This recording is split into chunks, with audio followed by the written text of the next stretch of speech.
Ήτανε όμορφο θαρό εκείνον τον παλιό καιρό το καπήλιο μου,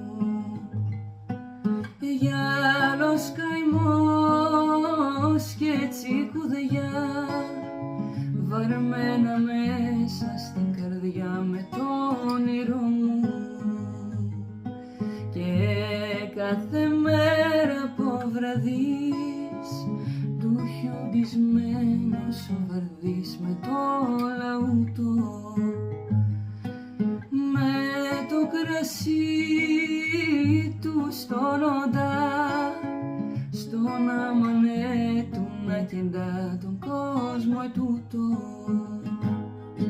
κι ο σταυρός πέρα στη γωνιά που για 2000 βυσνιά τα σιγοπίνει.